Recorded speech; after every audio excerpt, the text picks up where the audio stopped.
We'll start with the opening karakia, so if everyone can stand for that, please. Whakataka te hau ki te ruru. Whakataka te hau.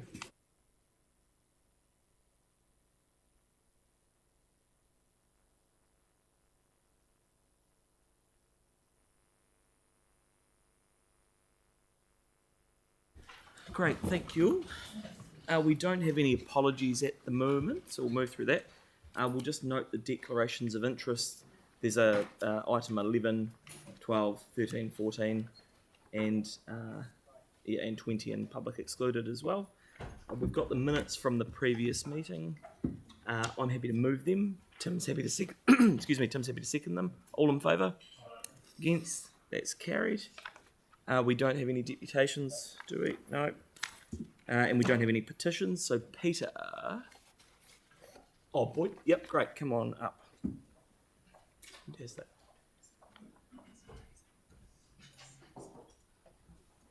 Great, so we're in your hands.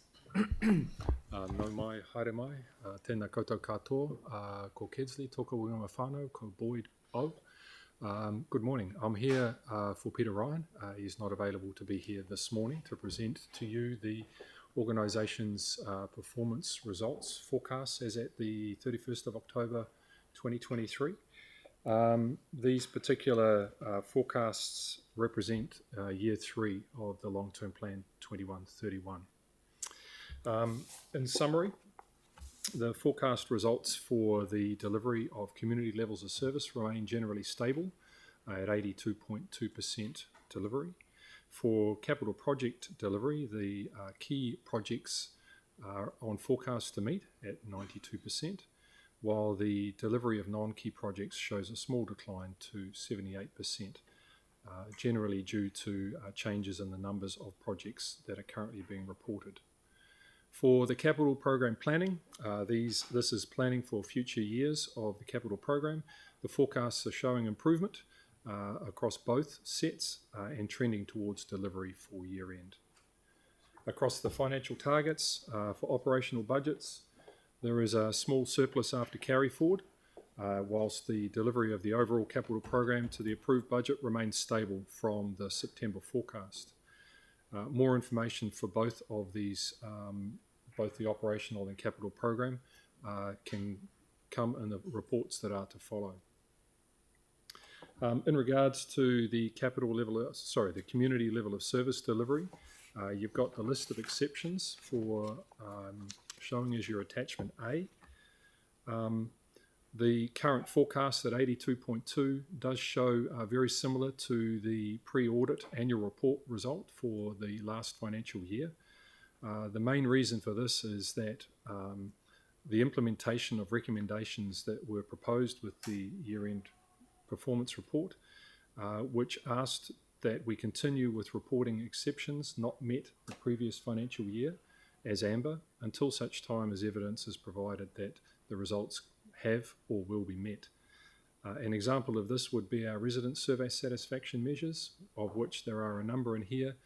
They are ones that were not met for year end, but they continue to be shown as exceptions until such time as we receive the next set of resident survey results, which will be approximately April or May next year. So it's just from a word of caution. It follows the Audit and Risk Management Committee recommendations, and that's how they're being applied. There are other measures in there which will be familiar to you. They are consistent with previous months, and often they are following that same advice from ARMC. So I'll pause there and through the chair if there are any particular questions, noting that if there are specific questions about operational levels of service, I may need to either defer to the head of service here or take away an action item to come back to you with an answer. Great, thank you very much, Boyd, for that. Appreciate you stepping in at the last minute too. Sarah. Thanks. Yeah, mine is kind of specific, so it's on water. So I don't know if Ask away. Someone's keen to do that. It's on a couple of things here. The average usage per day is still higher than the target, and it looks here, supporting initiatives around reducing water consumption as our remedial action. Do we think that the change in the the level that people are allowed for their excess water has had an impact or will have an impact on us being able to achieve the target. Brent, would you like to answer? Through you, Mr. Chair. It's yet to be seen what happens this summer. It'll be dependent on whether last year's good habits continue and the effect of whether we're going to get a really hot summer. So we'll just have to monitor it. Yeah, thanks. And the second one actually is about that really hot summer coming. So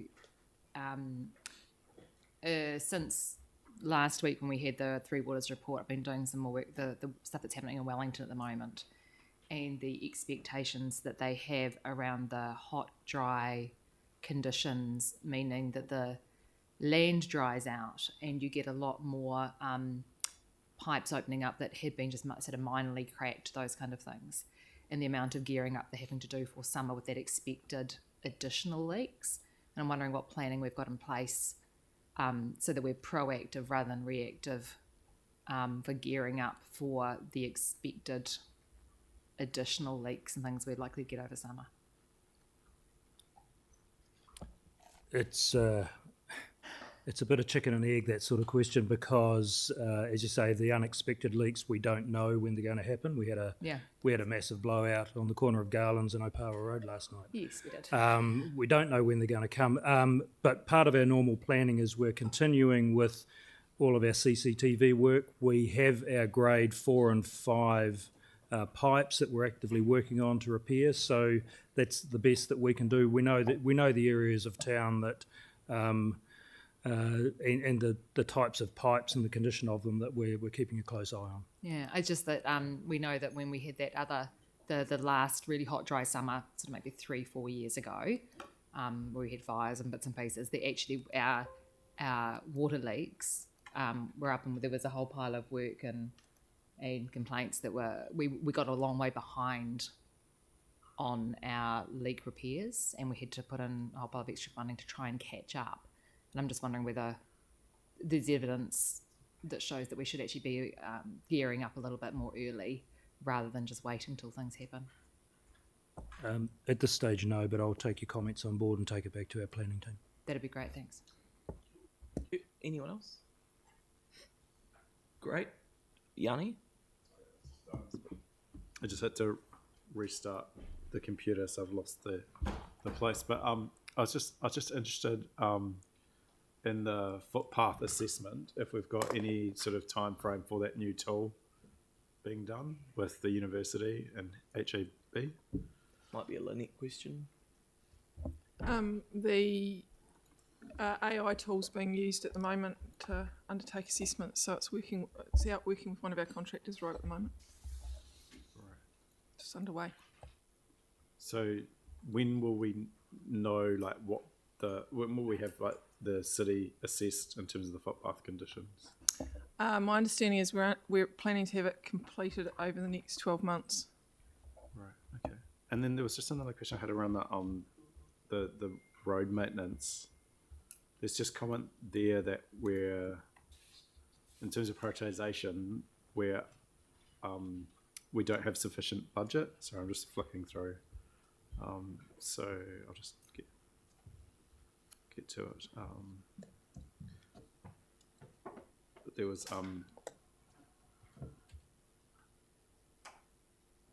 sorry, I can't find the so it's basically on page 29. So the budget for this is the remedial action budget for resale programs calculated approximately 15% pre-sale work expectation. Given that we now require increased levels of pre-sale repairs to affect quality resurfacing, there's a budget funding shortfall to complete the selected 141 of carriageway required resurfacing. And then it says the contractor has selected the year's program based on visual observations of roads in worst condition, with roads unfunded due to budget shortfall being pushed as highest priority. Are we able just to get a sense of, like, how much the budget shortfall is and whether we can put additional budget on now to get that work continuing rather than push it out? Feel free to come back to us too. Yeah, we'll definitely have to come back on that, and it's definitely part of the LTP conversations and calculations. Okay, great. Oh, Sarah? Yep. Yeah, sorry, another one for Lynette there on the perception that Christchurch is a walking friendly city, and the commentary you've got down there on the 29. That's the bottom one on 29. On the use of private developer agreements and LTP funding to deliver a range of walking infrastructure to support new residential growth areas. And I'm just wondering if we have an idea of the extent of those kind of new footpaths, maybe the length that's going to be required, what might come through the developments themselves in a relatively short time frame, and what would be better for us to proactively put in place. You can't. I mean, it'll be one of those. Not off the top of your head, clearly, but if you're able to come back to us and maybe the. But I think it's also it's more of a question for the subdivisions team, so I'll have to get it from them. Great. Yeah, so no, that's Lynette fine. will come back to us Yeah, on that. maybe a quantum that might be. Okay, so I'm keen to move this on. So Phil's moved it. Mark's happy to second it. Great. Any discussion? All in favour? Against? That's carried. Thank you very much, Boyd. Sure. Great. Russell, do you want to talk us through the financial report, item 8? Thanks very much, Mr. Chair. So for the result for October, we operated a surplus of just under 11 million, $10.9 million, and the forecast is $100,000 or 0.1 million for year end. So that's a slight deterioration on last month, where we had a 0.6 forecast for end of year. So why is that? Why have we got the surplus? In the revenue side, rating growth has continued to increase, as has Burwood landfill operations. We're getting additional income there. More income through in compliance fines and dog registrations. And we had some insurance funds come through from the Spencer Park fire. Offsetting that to a small amount is the Transwaste dividends, which were lower than had been budgeted. In the expenditure, where we are, I guess, well under in a number of areas, so staff costs, about $7.1 million are sitting at this point. It's forecast to be lower. Part of that is vacancies, and part of that is increases that had been budgeted which haven't yet been applied. Waste operating costs are lower than budget, and we've got some, I guess, additional funds at the moment, just in relation to timing, which is community grants. Offsetting these is Three Waters reactive maintenance. It's higher going through, and a couple of items. Digital capitalisation, a significant amount. So we're 800,000 below year-to-date budget, and 4.7 is the forecast at year end. Now, the reason for that was briefly outlined yesterday, but just to recap, when we put the budget through for this year, did the calculations and calculated what the salary recovery was going to be. We've included some things there that can't be recovered. So that meant that the recoveries were higher than we had anticipated, and so therefore the rates we budgeted were lower. So taking that out means that the rate there's a shortfall in the rates, which is why we've got to that point. In capital expenditure, so far we've spent just almost 184 million against $232 million year to date, and we're projecting to be $40 million underspent by the end of the year, most of which was likely to be requested to be carried forward, but that's not a discussion for now. That'll come through later, but that's the projection at this point. Look, I'm happy to take any questions on that, Mr. Chair. Thank you. That's really useful. Tyler had a question. Russell, you might not have the answer for this at the moment, but referring to page 34, I was really interested actually in, it's really low level, but around the dog registrations and alcohol licensing and the regulatory compliance fines related to that. And I'm wondering, all of those, that list there, do they go to their respective pots in their units for OPEX? Through you, Mr. Chair. Yeah, absolutely. So this is just an accumulation of those areas. So it is spread out. We don't sort of keep it into one area. It is spread throughout the organisation.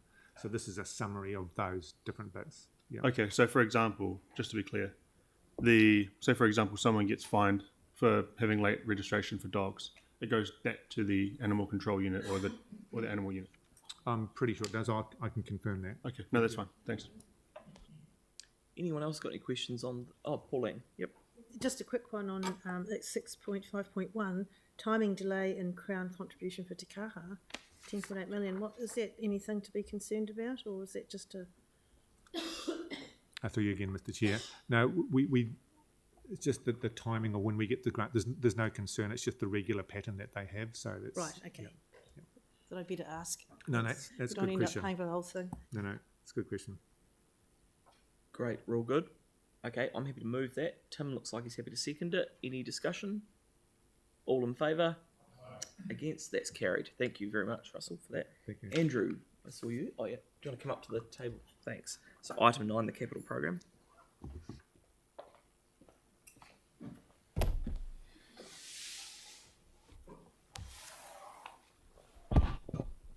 Good morning, everybody. So the performance report for capital month ending October. The project manager's forecast has been adjusted a little bit this month, down from 532 million on the core to 518 million this month. That figure excludes the Te Kaha one, as you know. And the PMO's overall forecast across core capital remains at 450 million at this stage of the year. I just want to highlight the highlight of the month that's made it to the list is the Te Ara Iotai Coastal Pathway, which we've featured there. The public opening or formal opening at the end of the month, but a lot of the community and public enjoying that that facility and asset at the moment. So it's really good to see that one being such a challenging project get to this stage. I've also just bring to your attention out of the parks dashboard a couple of other sort of notable highlights too. Under parks, the Diamond Harbour Wharf completion and the Lancaster Park Memorial Gates opening. So some really good successes over the month. I have included this month the digital dashboard report. You'll recall that we hadn't showed that for the last couple of months. The digital portfolio has been undergoing a budget review and some reforecasting. That was briefed to councillors yesterday as part of the activity plan by the head of digital, Anurag. In short, what that shows you is that we're going to be using the bring back arrangement for the 10-year plan to help fund those commitments through this year and as part of their total 10-year plan. And it's really just balancing the transformation program implementation, some of the obviously rising costs that go with that revised forecast, and just sort of get that balance right with the LTP requirements. Based on forecast adjustments that have been made as of this morning, there's already been some significant readjustment from that dashboard that you've got in front of you, so you'll see that again next month in better form. We did include this month too, went out to 25 watchlist projects following the resolution at the last committee. We've now included Pages Road Bridge, South Library and the MCR along the OARC corridor. You will see from there, as I advised last time, there's not a lot of activity in the current financial year, but you can see the budgets going forward, so it gives a good perspective of that. So in terms of the activity, it gives you a little bit of visibility, but they'll be relatively static in terms of change in future reporting. I have also included the CRAF and SURF watch lists this month, just so that we get it back on cycle without leaving too much of a gap through to the next report in the new year. In anticipation of question, the milestone granularity around the CRAF work will be visible through the community board report back. So in this report, we just report at a high level. There's been a question about how can we see better visibility of a particular project phase milestones. So that'll be coming through at a community board level, and Lynette may wish to expand on that if there's any further questions. So that's the report, Mr. Chairman. If there's any questions, I'll be happy to try and answer them. Thank you. That's really useful, Andrew. Really good report. Andrew, you're Tyler. Tyler, and then Celeste. Yep. Thank you, Mr. Chair. One question is around the craft works, actually, as I've got around 8 in Riccarton. I'm wondering about the potential cost escalations and the impact of obviously having it delayed for so long. Would there be any difference in us looking at speeding it up, even if they are shovel ready, or just waiting until when it's actually supposed to be delivered next year in 24? In terms of cost escalations. It actually depends on what needs to be done for the project. So some of the projects need to be consulted on as a project in their own right, and some of them can get going. So Okay. the team are looking at that at the moment, given the downtime they've currently got right now with surf. Yeah. Yeah. Okay. You were talking about craft, weren't you? Through Yeah, the yeah, shed? yeah. So we're looking at. We're looking at how we can do that right now. Yeah. Yeah, That's but fine. we will be reporting back in detail to the community boards in the community board reports. Yeah, no worries. And I'm just not clear on the critical part of the project status summary in both transport and Three Waters. The critical part is sitting at 9% on the transport page. Do you know what those projects might be? Do you want to just give Eleni at the page? Yeah, Sorry, number. page 45. My bad.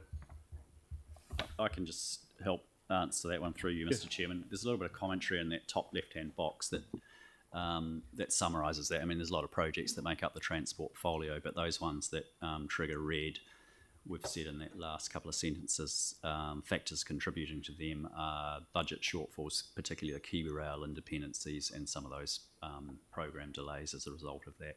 So that's at a higher level. But in order to, I mean, there's lots of projects in there you'd have to go into, into each one. That's a flag that the project managers trigger themselves in terms of an overall status of risk, depending on their assessment of their project overall time, quality, budget, consultation periods, program, all those sorts of things. Sure. And noting that the Three Waters and transport are both the biggest units in council, which would create obviously more risk. Is that correct? Yeah, I mean, every project has its complexity, but the Three Waters ones have a slightly different theme. They're around the obvious ones of cost pressures and program delays, but particularly the consenting issues that we've reported previously. Yep. So there is a little bit of a difference between the two in terms of those themes at that level. Yeah. Okay. Feedback, that dashboard is phenomenal. I'm going to have to say it again. It's just an awesome way to be able to see it. So thank you very much. Great. Celeste, and then Yanni, then Victoria. Yeah, no, thank you. The dashboard's great, and thank you for adding those projects to the capital watch list. I think that's really helpful. In terms of the MCR, I know I got some information through, which is really helpful. Just for my understanding, we've got money on budget this year for the doing the design of stage 1, which I think involves stage 1 and 2 and 3, the whole length of it. Are we confident that that is enough budget, enough money on budget this year, so that if we want to bring forward the delivery of the entire project, that we could do that as one bit of work? Bearing in mind that we've got the Pages Road Bridge design, which incorporates the cycleway along the top, which is the third stage. Yeah. It's partly a long-term plan question, but just understanding the budget. It's mainly a long-term plan question, and there's about 100,000 on budget this year, so there isn't a lot, but it does allow work to keep continuing. And with all of the MCR projects, the design is done of the whole route in the first section. So for all projects, we do all the design in the first section. So it would need to be dealt with as part of the LTP. Would be my take on that question. Great. And can I just check, so would, for a follow-up question through the long-term plan, would we be looking for more information to see what additional budget we need to deliver that? The budget's there, it's the years that it's assigned. Be looking at bringing that forward. Thank you. Okay, Yanni, and then Victoria. Yeah, thank you. I was just trying to, like, if I look at the 81, the kind of watch list for the craft. Like, I've seen that there's already a consultation leaflet for Bradshaw Terrace street renewal, and that's listed as being the execute investigate phase. But I look at the same project in Linwood, Wine Street, Herbert Street renewal, that's in the same phase, but there's no consultation leaflet that's been developed yet. So I'm just wondering, like, how up to date is this information in terms of what's actually happening, and is there a way that, like, I've looked on the council website as well, and there's no sort of specific CRAF kind of landing page where I think people can see the progress. So I guess what I'm kind of interested in, like, how are we choosing which projects happen sooner rather than later? And do So we I have think enough Yanni, you've resources? asked about 3 questions. So I'm not sure if Andrew, they're for you or whether Lynette can address it potentially. So. I can't address it down to that level of detail. I'm sorry, not today. And as I advised in the feedback, the people that could answer that as of yesterday were on leave. Yeah. So I can't answer it, and it will be, that level of detail will be updated in the community board reports that are going to that everyone will get as part of their community board reports. Is there a comms plan around the CRAF projects in terms of the people that made submissions previously being updated about what's happening in regards to progress? Every single project will have, if it's required, will have individual consultation. So, and we've been through this on multiple occasions at this meeting, and it hasn't changed. And we are still working to the original program that was planned. It hasn't changed. Right, because to Tyler's point, I guess I am concerned too about the cost escalations. So, and I don't, okay. We will feed back via the community board reports in detail. We understand your concern, and we're doing everything we can to ensure we get as much done as we can for the money that we've got. Yeah, okay. I mean, I just think we need to get visibility of the key milestones to the community around the CRAF projects. Right, so, I mean, unless I missed something, I saw a note last night from Lynette saying that the team that would normally answer that are away, but that there's a community board briefing which will outline exactly those milestones. So perhaps the community board could raise it then with the relevant And the people. key milestones are listed in the watch list report. You've got your expected construction date and your completion dates in there. So you raise how the communication works at the com board, Yanni? Okay, and do you know what the date for the com board getting briefed is? No. I think that's something we can come back to you on. Okay. And the only other question I had was, and it's similar to Celeste's around the MCRs. Again, like, this is something that's previously been raised. It would be really helpful to have a kind of understanding of, like, the key parts of the process, like route selection, for example. Like, we've put money on for design. I appreciate we don't have money for construction for some of them, particularly things like the Pawaho Heathcote and the Otakara Avon one. But is there a way that we can kind of give the community, again, visibility of the kind of key steps in the process, like we did with Wheels to Wings at one stage? We had quite a good simple diagram about the different stages and where we're at. You can take it away, Lynette, if you like. Yeah, I'll take that away. Come back. Thanks. Okay, Victoria. Thanks, Yanni. Oh, thanks, Sam. I've decided mine's probably not governance level question. I'll leave it for follow-up afterwards. Thanks. Great, thank you. Any other questions? Pauline. Page 50, the Bexley landfill remediation. I thought that was completed. Is it not quite completed, or do you know? Does anyone know? Or just a memo would do, but We'll come maybe back. just come back on that. yeah, it's kind of thought it was finished, but it looks like it's not. Okay, so can the relevant come back. person come back on that? Great, fantastic. So Pauline, with that, I take it you're happy to move the report? And Phil looks like he's happy to second it. Any discussion? All in favour? Against? That's carried. Great, thank you very much. Thank you, Andrew, for all your work on that and the team. Okay, we'll move to item 10, the insurance update. So I invite Helen White up to the table, and I don't know if you want any of your team with you.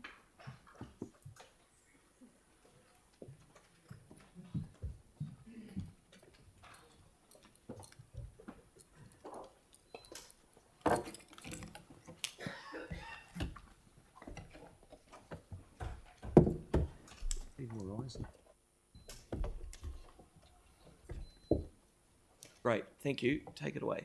Good morning.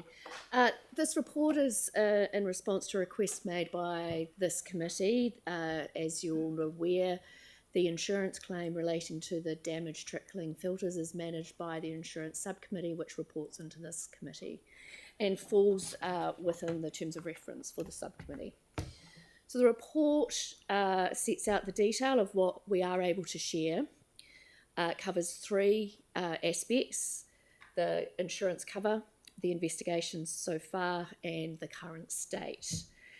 So the insurance cover, section 1, is to restore the trickling filters damaged in the fire, and the council's committed to restoring the trickling filters. That is because that is what is covered.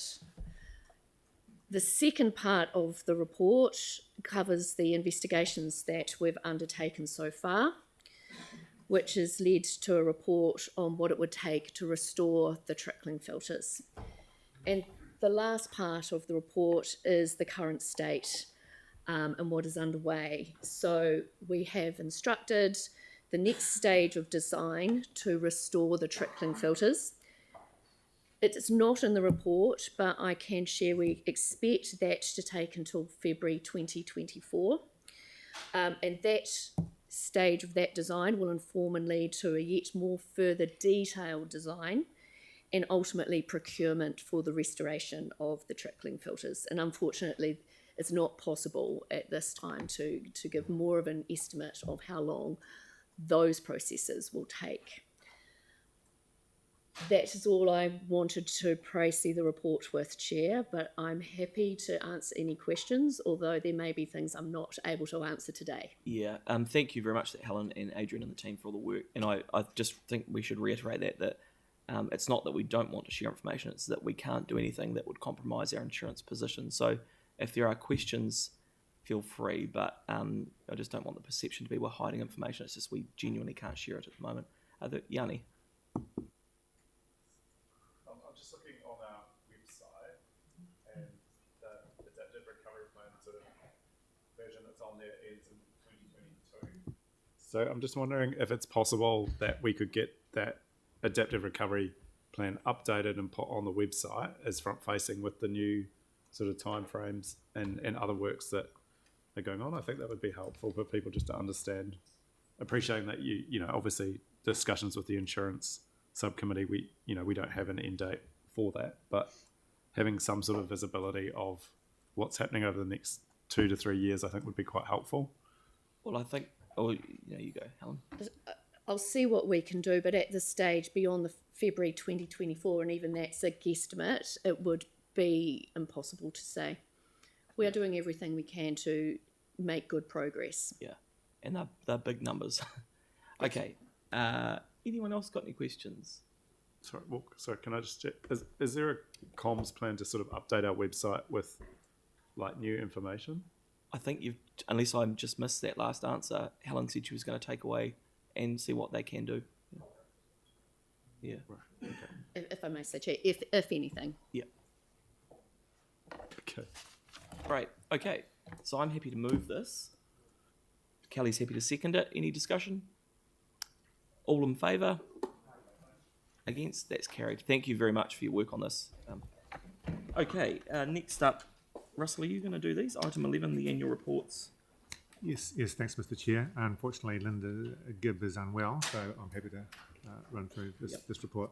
So the council-controlled or CCO annual reports for Transway, Civic Building and Te Kaha project delivery presented here.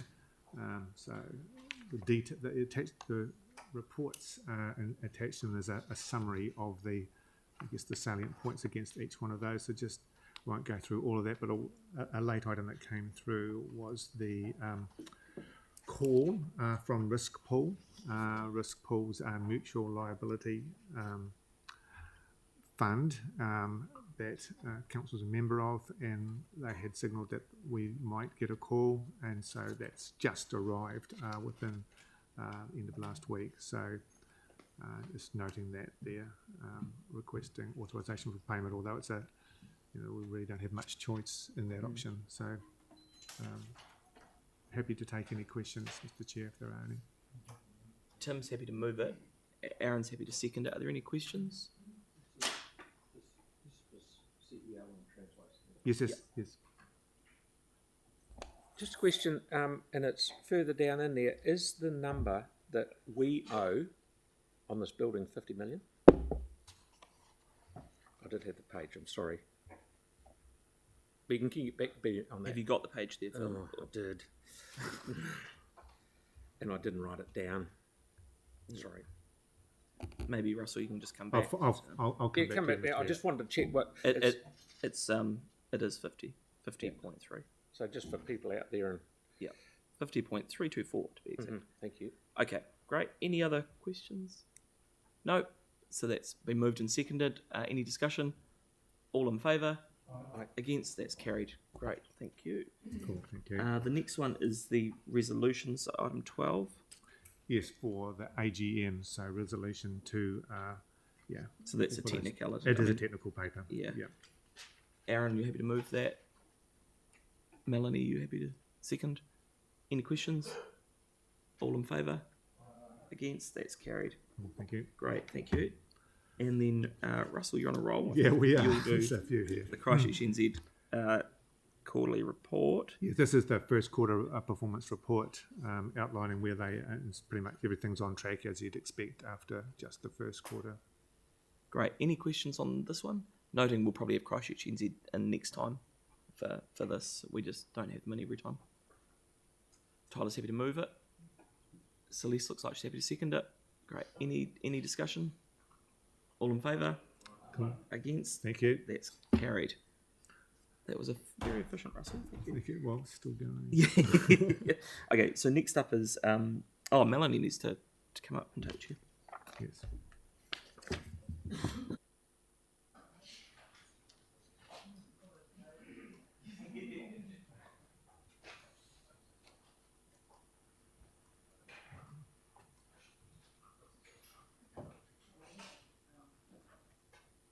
As far as I understand, they're not coming in to this report, but for PX, is that right?